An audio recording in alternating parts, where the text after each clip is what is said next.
All right. Happy Monday, everyone. I want to welcome you to the last session of the Spring Bits series for 2017. We're here for a session on unexpected ways to use Blackboard to help your classroom run smoother. And to kick things off, let me start by introducing myself, Jenny Breister, on the field marketing team at Blackboard and your moderator for today's Bits. We are really excited to welcome our friends, our one friend representing Lawrence Public Schools in Kansas, longtime partners in crime at Blackboard. But a couple of quick announcements for you before we get underway with today's program. First of all, as I mentioned, today is the last of our spring series, and we're now recruiting for presenters for our BITS fall. That should say 2017, but 2017 series, September 8th through November 17th of 2017. So if you yourself are interested in presenting on behalf of your district or school, or you have someone in mind, perhaps someone that you've heard present in other forums, feel free to contact me and let me know who you think should be on the lineup for the fall 2017 series. I think we've got maybe one or two secured so far and several more open, so we'd be delighted to hear from you if you have suggestions. In addition, I want to remind you there are a couple of places where you can find both today's session as well as previous sessions from the BIT series. First is the YouTube playlist that we have, which you can find here. I'll actually put that in the chat for you. It's actually BITS K-12, and you can find all of our recorded sessions here.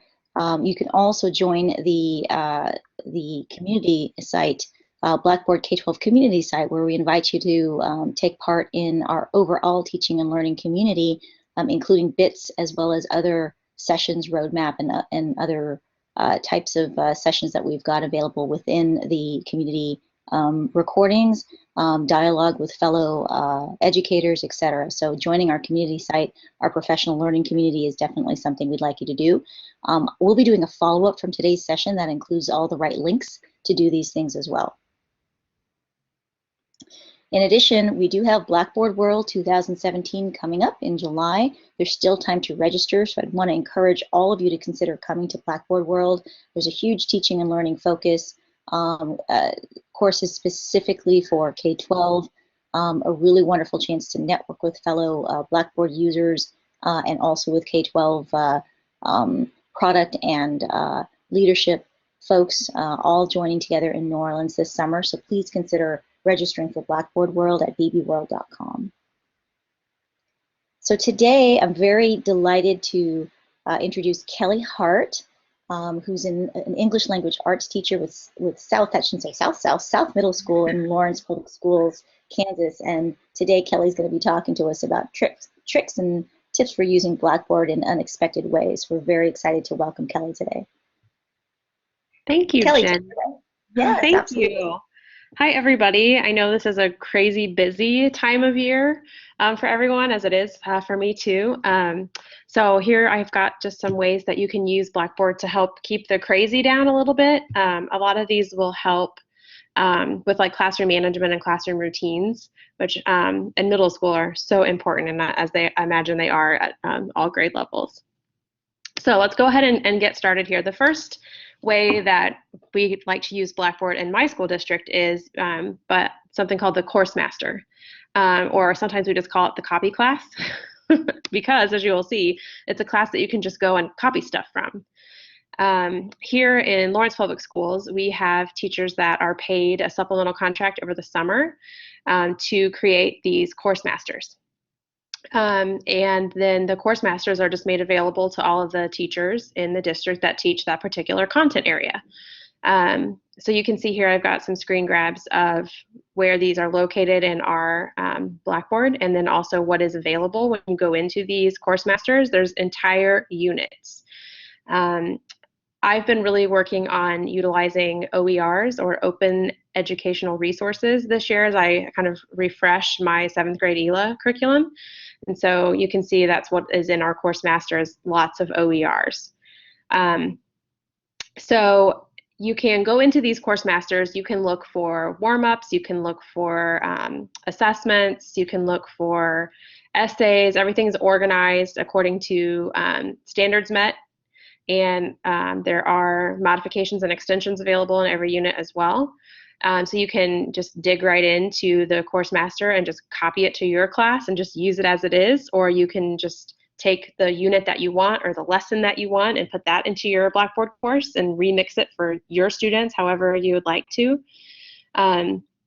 This is something, as I mentioned, that our district set up for us. I don't know what everybody's access is in Blackboard in terms of creating classes. That's why we started calling this the copy class, because you can always just go into it and copy things into your own course in Blackboard. So that is one way to kind of streamline everything and get, say all your 7th grade language arts teachers on the same page in terms of what's expected in the classroom. Our admin says, hey, you can use what's in the course master or not, but whatever you're using has to be at least as good as what's in the course master, since it's all vetted by a rubric and everything. So that's the first kind of unexpected way, is to just use Blackboard as a place to house all of your units for different grade level and subject areas. Okay. These are teacher notes that are in the course master that I created, just to give teachers some ideas about how they can use what's there, how to share what's there, places that they could look for additional resources that weren't included in the course master, but that would still be applicable. So teacher notes are there just for the teacher. You can see that they're not available for students to see if they're in the course, but they're there for the teacher to kind of help guide the teacher so that they know how to use what's available to them there. Okay, this is a really big time saver for routine in my classroom. I teach 3 blocks of language arts every day, and so it's really important that when the kids come in, they know what to do. And so I train them the very first week of school to check Blackboard for your warm-up. And I just have it written on the board, and it stays up on the board all year, and I just point at it. And so now in May, the kids know when they come in, they need to get into our Blackboard course, and I have a link on the left in the menu that just says warm-ups, and they click on it. And what they see there is what you can see here in the screen grab. I've created the bell work, or the warm-ups, whatever you want to call it, for the entire week in its own little content area in Blackboard. And I created items, one for each day of the week, with the directions for what the kids should do when they come into class, and then the agenda just running down what's actually going to happen during that block. And then I use the date and time restriction to make sure that just that day's bell work is showing up that particular day. So today is Monday, so today was the Monday stuff showing up, and you can see this is last week's Wednesday and Thursday. So what I've done is I've gone in and updated every day this week the warm-up, and so they're all set and ready to go for the week, and I don't have to think about it anymore. I just know that Friday afternoons I set my warm-ups and I do my date and time restrictions, and they're good to go for the week when the kids come in, and I don't have to worry about it. It just automatically shows up for the kids. This is also really good for sharing other daily information with your students, like, hey, library books are due, or here's the password to get into the testing session we're doing today, or here's a link to something. So it's a good place to just disseminate information, especially once you get those kiddos trained to just look there at the start of every class, and then they can start right away with whatever it is you want them to do. So that's been a huge time saver for me. Another way that you can use Blackboard, perhaps unexpectedly, it was unexpected to a lot of our staff members when we started doing this, is to use it to flip your staff development, your professional development, PD, staff meetings, things like that. So the way this would look is that perhaps your teacher, your principals would send out all of those fabulous back to school videos and PowerPoints. My favorite one is the video about the bloodborne pathogens and what to do if someone's bleeding. It's always so bad. So you put those videos and the required PowerPoints into a staff PD page in Blackboard that all staff can log into as students and access. And then you can watch that on your own time, get comfy in your PJs at home or something with a glass of your favorite beverage, and like watch the videos that you would normally sit through in a uncomfortable chair in a staff meeting and watch.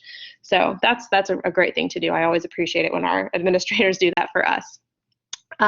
You can also send out staff meeting topics ahead of time and kind of let staff get out in front of what you're going to be talking about so that they can come ready to discuss or come ready with questions.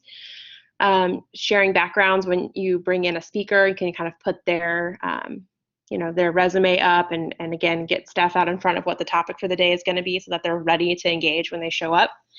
I'm on my school's AVID team, which is Advancement via Individual Determination. It's a nationwide program. I really love it. And we have a section of our staff Blackboard devoted to AVID, where we share resources with staff. When we have our own PD that we do with staff, we put all the materials in there.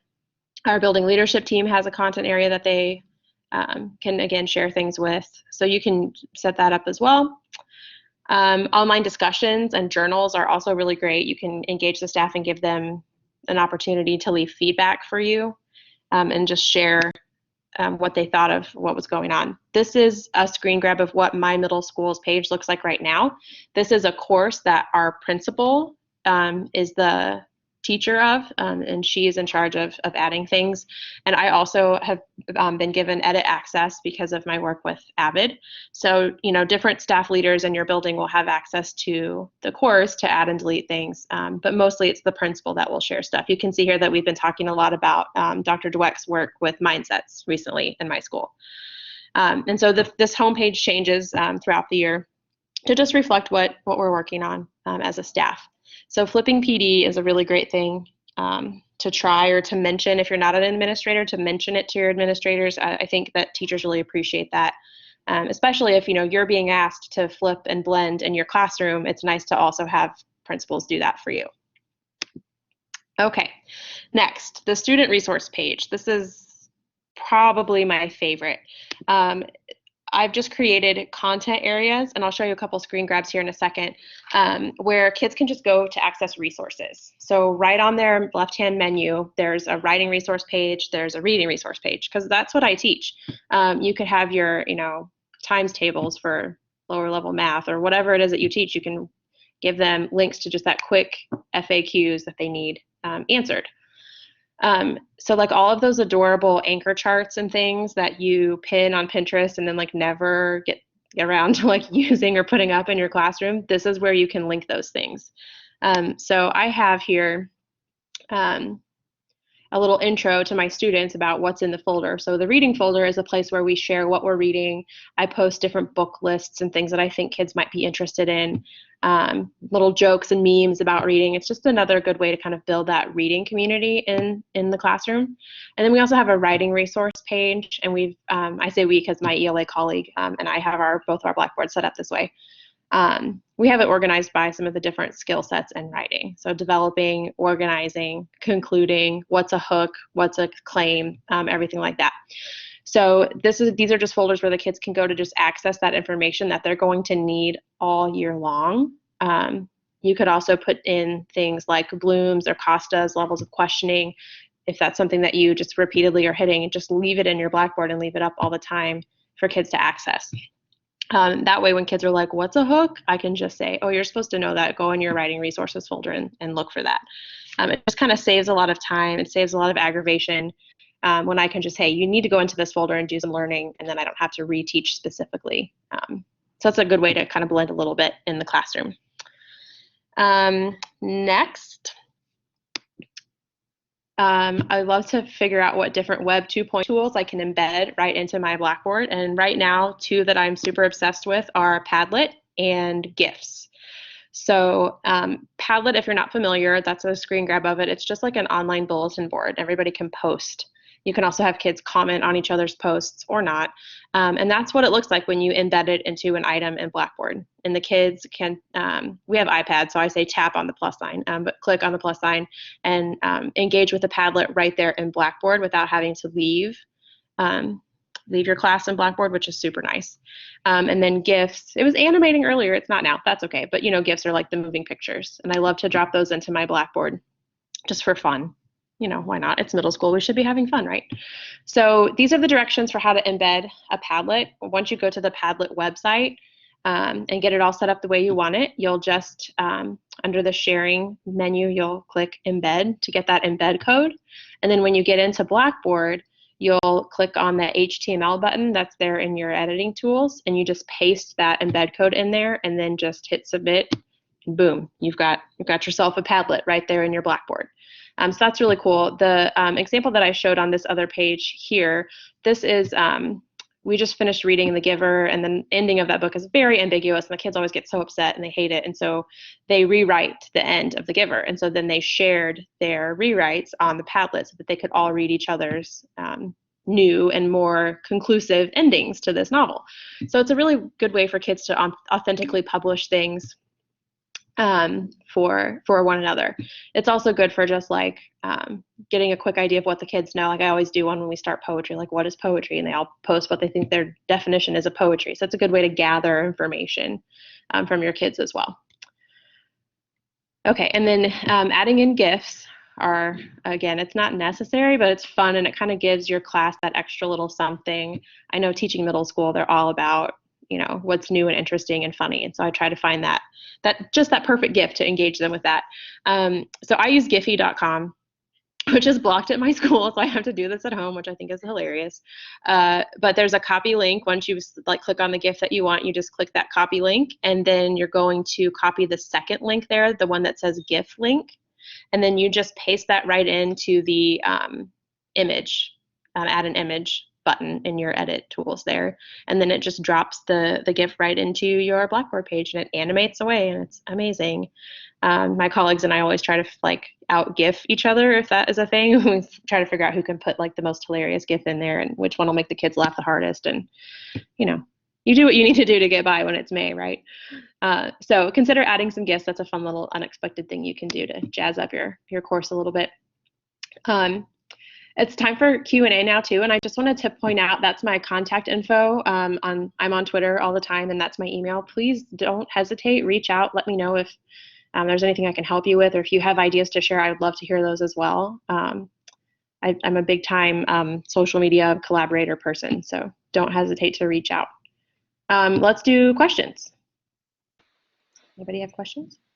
Yeah, thanks so much, Kelly. Let's we'll see if anybody pops up. Feel free to just pop up, you know, with a question on chat or chime in, whichever you like, folks on the line. Very straightforward stuff, Kelly. This is great.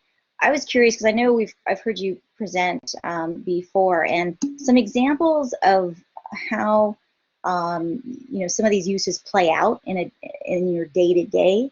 That would be great. Maybe that triggers how some other folks could use it in their classroom.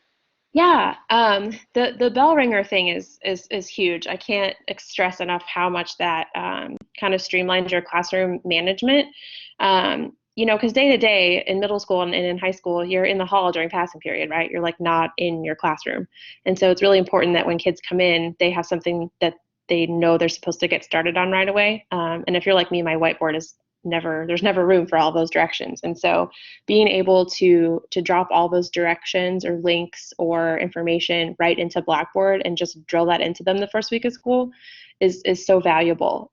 Because then every day I can be out in the hall dealing with hallway behavior, or, you know, there's maybe a kid that you're still left over dealing with from the end of the previous class and you're trying to wrap up with that student.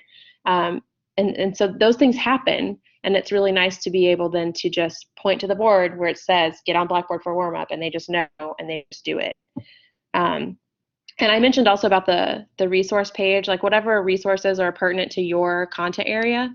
It's such a time saver when kids don't remember, or if kids have been absent and you've covered something and it's in there, to just set them up and say, here, okay, in this folder, do this. And then you can have them do like a quick 3, 2, 1, like 3 things you learned, 2 things you're still wondering about, and then like 1 way that you can use what you learned in class as they review the resource. That way it's not just idly sitting there reading it, they're actually giving you a record of what they took away from it.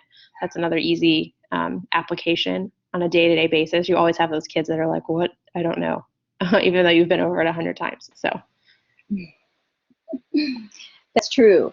And Kelly, I know you collaborate with fellow English teachers as well as those outside of that department. So the idea of, you know, just what other things could you embed into an item that could maybe trigger some of our folks even outside of the English department who are also sure.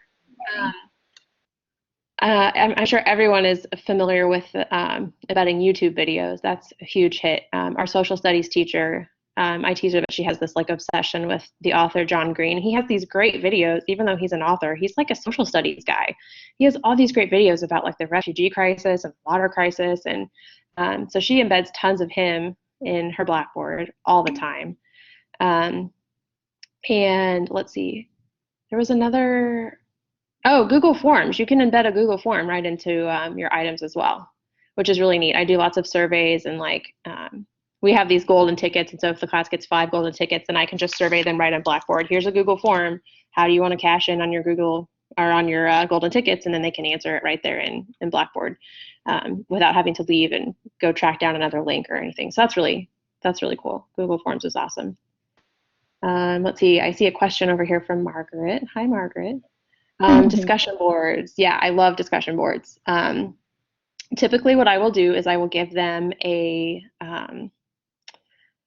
like a prompt to talk about or a question that they're supposed to answer. And then they will create threads to share their answer. And then I don't require them to reply to one another, but they can see each other's responses. One of the discussion boards we just did that was really hilarious was there's this hashtag going around on the internet, emoji reads, and it's people trying to summarize the books that they've read using just emojis. It's hysterical. And so we've been reading dystopian novels in class, and so they had to post a summary of their dystopian novel just using emojis. So that's a fun discussion board that got a lot of activity. I'm trying to think of what else you could do in discussion boards. But yeah, I let the kids create their own threads. I grade them just on like a 5, 4, 3, 2, 1 rubric, and hey, this is for class. You're not in a group chat with your friends, so let's use academic language and proper grammar and punctuation. And so they do get a quick little score on that. And then I think I already said this, I don't require them to respond to one another, at least not all the time. I think there's a couple times throughout the year when I make them. I've also done discussion boards at the very beginning of the year, again, getting into that classroom routine and getting to know each other, and I have them post about themselves. You could have them post whatever you want. I'm a fan of the 3, 2, 1, so they post like 3 of this, 2 of this, and then like their number 1 favorite thing ever. And then I make them go in and respond to each other, oh, that's my favorite movie too, or what, whatever. So those are some ways I've used discussion boards in the past. I hope that answers your question. Other questions? That was a really good one, Margaret. Kelly, you were talking before about it is kind of funny when there are access issues with what your district or school allow in and the tools out there that you're able to have. How have you and your fellow teachers just been able to kind of, stay within guidelines but still get the tools that you want? Do you just reach out and do things and just as you have your standards, so pretty much what fills within? It's just more of a technical roadblock, or is it just how does everybody kind of play nice with the district when you have rules like that? Yes, sometimes you do have to play nice. There's definitely like this weird gap between like what quote unquote the district wants us to do and then what the kids want us to do, right? There's always like this distinct difference with a little overlap. So like I said, you can't get on to Giphy at school, so I do it at home. Like just those little things really make the kids like meet you more than halfway. Another little trick that I don't know, that our like district superintendents would think it was really like worthwhile, but after we do Socratic seminars, I have them all post in discussion boards. Margaret, there's another discussion board idea for you. I have them post in a discussion board a meme that they create that they think sums up the Socratic seminar. Which they always are hilarious. They're so funny. The kids are so clever with them. And I think that shows a lot of really like higher level thinking, being able to sum up, the mood of a seminar or the theme of a seminar, just using a picture and a few words. That's not easy, but that's a fun way that you can kind of, go a little outside, a little out of bounds and incorporate technology in a way that's fun for the kids, even if, adults might look down their noses a little bit at it. Well, the thing is, but adults like to have a little fun too when they're learning something. You just like you mentioned, some of the different videos that staff need to view on their own. It's a much kind of, it's a nice to have that option, not to have to be stuck somewhere. And it's the same with kind of making a presentation fun. So your tips, kind of apply across the learning spectrum. Everywhere, yeah. All right, so if anybody, I wanted to give everybody one last chance to, that's awesome, I'm glad that helped, Margaret. Any other questions regarding some of these fun tricks that Kelly's been talking about? Not, I wanted to also open up today because I was noticing we have a really nice slate of folks who are just Blackboard teaching and learning users across multiple spectrums. And because Kelly's such a, just Kelly and her team at Lawrence speak frequently for us at multiple forums, whether it be on an online webinar like today or in person at Blackboard World and a number of teaching and learning conferences. And so Blackboard routines streamlined, with the use of, classroom routines streamlined with the use of Blackboard. It's just kind of second nature to you, Kelly. So Yeah. we can feel free to open up this discussion outside of some of the tips and tricks you've suggested today to just some of your other, think about it being, this is May, and you've got fellow educators on the line here today, and things that they might want to think about in May, winding down the school year to prepare for the new year. To help streamline their classroom routines and get ready for the new year. Anything you can share there, I'm sure the group that's online with us today would welcome those tips. Okay. Yeah, one of the things, and full disclosure here, I've been using Blackboard for, 5 or 6 years at this point. And so a lot of what I do just is like old hat to me. It just is part of how I do things now.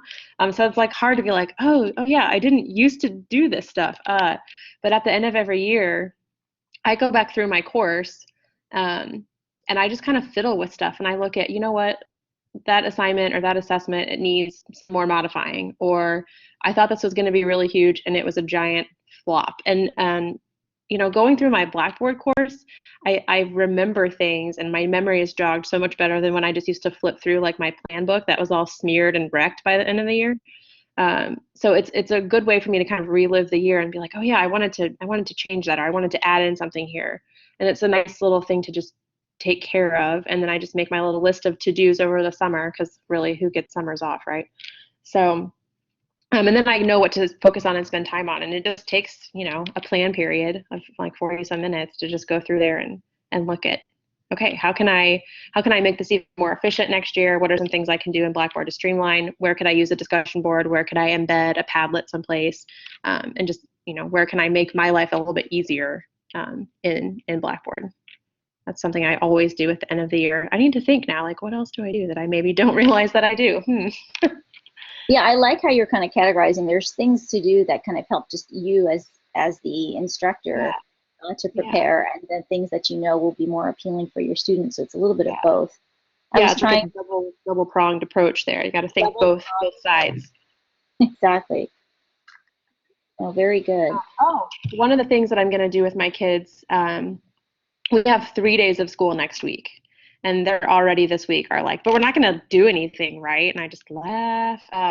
So what I do is I come up with these little like end of the year activities where they just have to summarize like in a tweet. Like if you were going to tweet about your year, how would you describe your year in 140 characters? So I have like 9 or 10 of these little stations. And I used to make actual stations in my classroom, and now I just have the different items in Blackboard. And so I link to a Padlet where they can share the things off their summer bucket list that they've done. And some classes are more into that than others. Like some classes all through the summer are posting on the Padlet, hey, I did this, hey, I did that, and sharing with each other their ideas. And then other classes like don't use it at all. So it kind of just depends on your class. But then they share their tweets. I have them do like a storyboard of like one of their top 5 memories of the year. They storyboard it for me. But even that, just like lots of little high interest, engaging activities at the very end of the year can kind of save the teacher's sanity and also keep the kids from, I don't know, totally devolving at the end of the year. It's never anything I grade. I tell them I'm going to grade it, but I don't. I just have them do it and turn it in, and just gets them excited and thinking about the summer while still being present in the classroom.